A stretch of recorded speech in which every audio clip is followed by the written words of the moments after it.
What up, what up? It's A-Stoke-G, back with another topic, back with another video. So I'm not exactly sure what I'm gonna name this video. I'll probably use AI to figure it out, or I may have an epiphany and to figure it out myself. But I do know one thing, the thumbnail is definitely gonna be called "The Finesse is Over." So not exactly sure I'm gonna actually name the video that, but we'll see. So admin notes, thanks again to all the subscribers that have subscribed to my channel.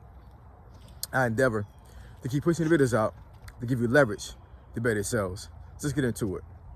So the two things I'm going to talk about in this video is Medicaid and SNAP benefits. Okay, I know those are two hot topics right now, and for the most part, when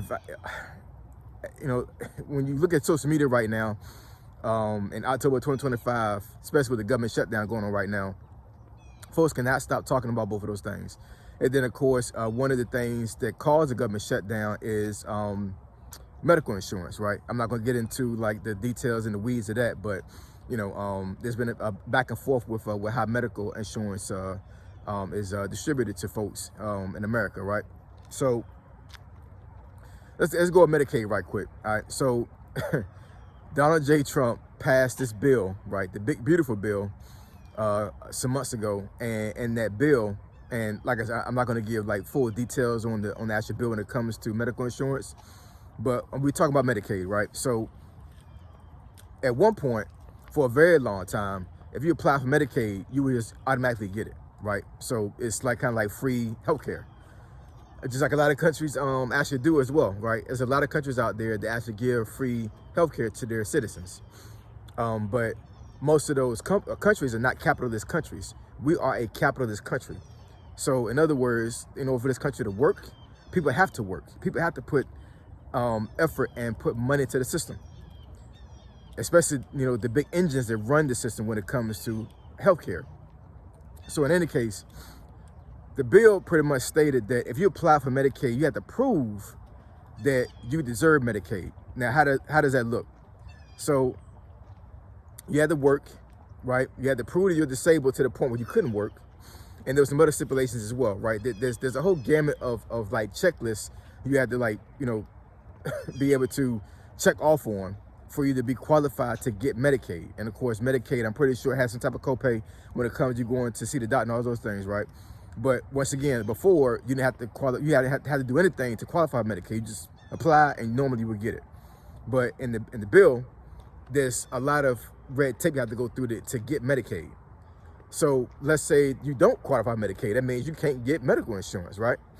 So I'm not going to sit here and say that folks are finessing the Medicaid, because personally, I believe that healthcare should be available to all U.S. citizens and everybody to the world.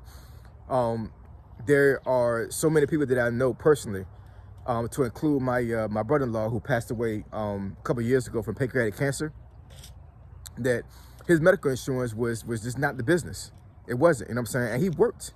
He was a longshoreman down in the 757, right? So he made a lot of money, right? But his medical insurance was crap. So, a lot of times he didn't go to the doctor because he knew that bill was going to be crazy. And unfortunately, by him doing that, it probably shaves a lot of years off his life, right? So, a lot of folks are saying like, well, how am I going to take care of myself? Well, I mean, unless you leave America, you got to get out there and work. Get up, get out and do something. You know what I'm saying? Because if you don't, then, Medicaid is not going to be available to you. That's just the name of the game, man. You know what I'm saying? Like, I don't know why folks think this stuff is going to change or will change anytime soon, but it's not. You know what I'm saying? And a lot of folks don't understand and realize that once this administration leaves and within a few years, we may switch over to a Democratic leadership, a lot of things that are going on right now are not going to change just overnight, if they change back at all, for real, you know what I'm saying? If you really look at history, when it comes to American history, and definitely when it comes to government and politics, a lot of things that were implemented in certain administrations stayed for decades and did not go away. Obamacare, how long has Obama not been president? When did he create Obamacare, right? And it's still there, right? Reaganomics, when President Reagan was president, Reaganomics stayed in place for a very long time, right? So things don't change as overnight when a new administration comes on board. You know what I'm saying? So y'all hoping and praying that Donald Trump, like, you know, leaves the White House sometime soon, or at least within those 4 years, well, the 3 years now. You know, I don't think it's going to just get, don't be celebrating when he leaves, because yeah, it's a lot of things that are going on right now are going to stay in place for a very, very, very long time. You got to change, you got to pivot, man. You just have to, you know what I'm saying? So once again, Medicaid, you have to qualify Medicaid. It's not automatic anymore. It's not automatic anymore. You have to qualify for Medicaid. And a lot of folks feel some type of way about that. I mean, quite honestly, like I said, I do believe that medical care should be given to all citizens, because it's a damn shame that you have to, like, pretty much be in severe pain and deal with stuff and be scared to death to go to the doctor and get a bill that's going to break your pockets and pretty much break your family. A lot of folks up here would say, man, that, you know, a lot of families are one medical issue away from being bankrupt and ruined, right? And my brother-in-law is no exception. When he was diagnosed with pancreatic cancer and he started getting, like, really, really sick, like, he had to move back in with his mom, with a wife and 5 kids, right? Now his mom has a huge house, you know what I'm saying? Her husband left her really set, you know what I'm saying? So it wasn't really a big deal. They had their own space. But just imagine, you know, being in your late 50s, you got a wife and 5 kids, 5 young kids, right? And you get sick to the point where you cannot work anymore, and you got to move your entire family back home in your late 50s because you got too sick to take care of yourself.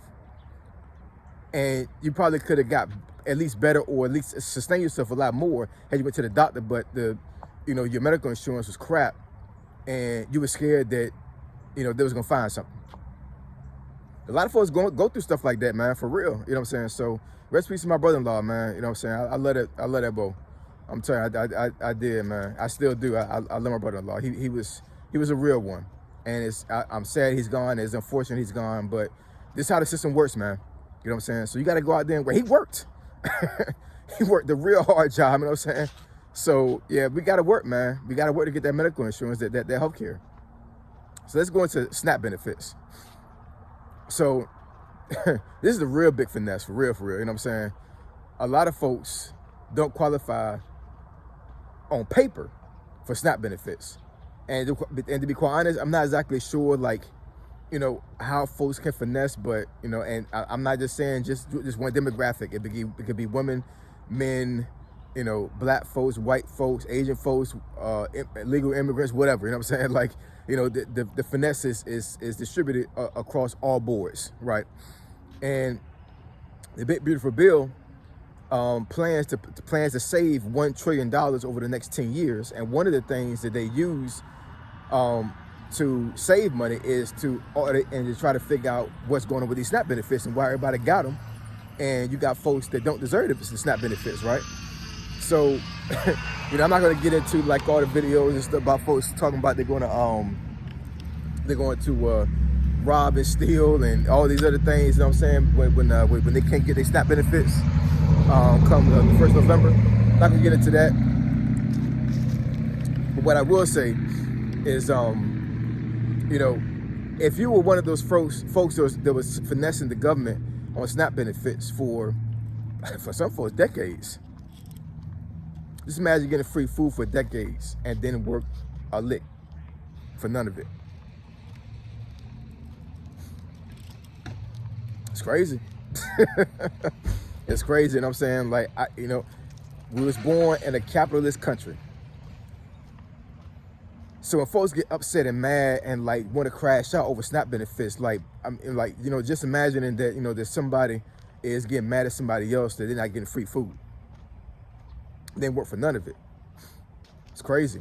But that's part of the bill. Part of the bill is to figure out who doesn't deserve SNAP benefits, right? And of course, you know, that there's always going to be, what's the terminology for? Collateral damage, right? There's always going to be collateral damage when it comes to, you know, big policies being implemented in this fashion. Like, some folks that are innocent and deserve it are going to be caught between the crossfire. That's the way things work, man. You know what I'm saying? So, I mean, it's very unfortunate.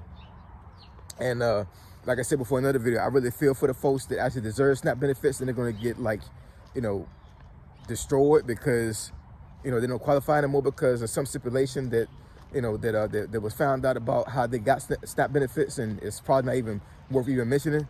But yeah, man, those two issues right now are like hot topics: the Medicaid and the SNAP benefits. And what I'm trying to tell y'all is, man, I mean, you know, this bill is not going anywhere. It's already signed and put in place. So the finesse is absolutely over. The finesse is over. The finesse is over. You know what I'm saying? Like, you cannot cheat the government anymore when it comes to those two aspects. You have to work. You have to. I didn't make the rules, man. You know what I'm saying? I didn't make the rules. You know, I didn't create the policy. I didn't sign the policy. So I'm just a messenger. And it's gonna be a long winter, man. It's gonna be a long winter. A long winter. I'm telling you. It's gonna be a long one. Kevin Samuels even said that. The winter is coming. The winter is here. It's gonna be a long one.